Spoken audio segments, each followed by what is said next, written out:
Well, monkeypox cases continuing to climb. There are more than 7,500 cases in the U.S., and a national health emergency was just declared this week. Now, initially, the messaging was very clear about the outbreak being centered in the men who have sex with men community. This is still true, but children have come down with it, and women as well. We spoke with the first woman in Georgia to be diagnosed with monkeypox. She believes she got it at work.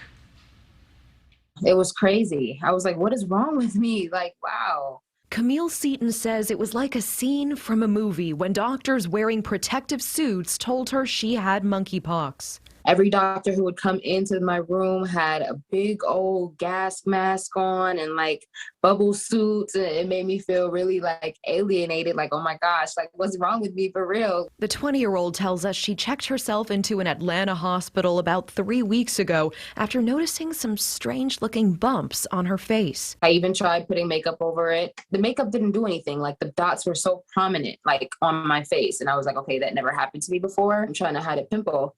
And then that night they turned like blisters almost. And I was like, okay, something's wrong. So I went to the ER. Seaton is the first woman in Georgia reported to have the disease that until only months ago was rarely seen outside of Central and West Africa.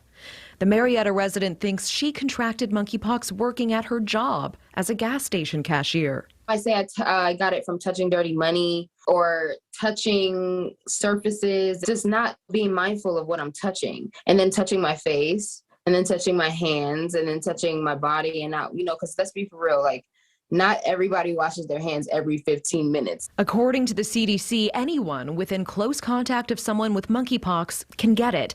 And now more than 7,500 cases in the U.S. and a lack of available vaccines. Many are wondering how to slow the growing problem. The doctors basically kicked me out of the hospital. Like they said, since there's no cure and it's new to them and there's no treatment, like you feel very alone in this. You feel very alone in this.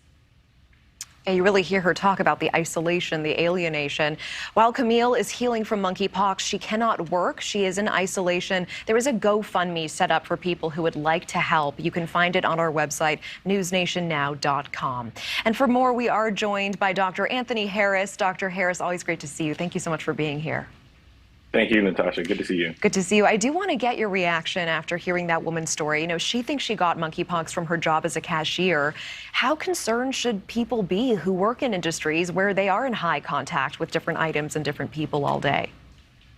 Sure. Well, as you heard from Anthony Fauci, right, this is something that we need to be cautious of, be aware of, not to be in an alarm state, right? We know that monkeypox is and can be transmitted primarily through skin-to-skin contact with the body fluids from the pustules itself, but it prolonged skin-to-skin or touching, as mentioned, materials that were handled or soiled with body fluids from someone infected with monkeypox. So indeed, this may present, as the cases continue to rise, a possible work-related type of exposure, particularly if you're in an at-risk environment, particularly healthcare environments, as well as hospitality. Well, we do know there's a monkeypox vaccine shortage. Is the current guidance still that it really is this men who have sex with men population who should get it? And in other words, eventually, do you think that this is a vaccine that all of us might be getting? Sure. So if we look at the at-risk population, that is who delineates should be getting vaccinated, right? And so the at-risk population currently is, as you mentioned, men who have sex with men, but also individuals that may be at risk for exposure to individuals with monkeypox, right? And so again, I mentioned the healthcare environment in which you're in the front lines handling potentially infected patients. So it's not just limited to only men who have sex with men, but those who are high risk for exposure. Well, there's a lot of criticism as well about the public health response so far. Perhaps we didn't learn the lessons that we should have from COVID. Perhaps the U.S. should have assembled a task force and increased tests and vaccines as soon as cases in Europe started spiking back in May. Do you agree with that criticism?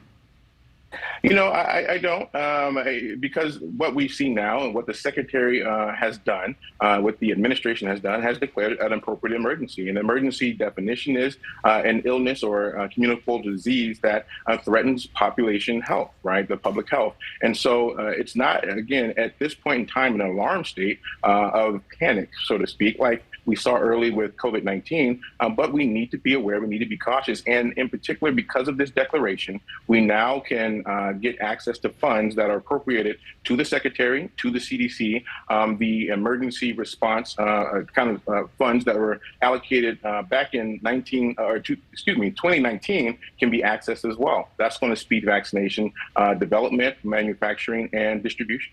Well, Dr. Harris, with the time we have left, I do want to pivot to another important health headline today.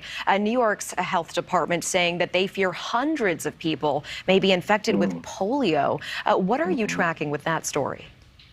Sure. So this is a story that came about because of surveillance, which is done in wastewater, right? And we're looking at 2 communities in New York State that had active polio in the wastewater, and that isolate from that wastewater was identical to one case of paralytic polio, meaning that an individual was paralyzed by active polio infection. And so what we need to be cautious of here is, in particular, those who are at risk for polio being unvaccinated individuals. You know, since the 1950s, 1955 in particular, we've been vaccinating for polio. It's a standard for children by age 24 months. 93% of children in the U.S. are vaccinated against polio. But if you're not, then you're at risk for polio.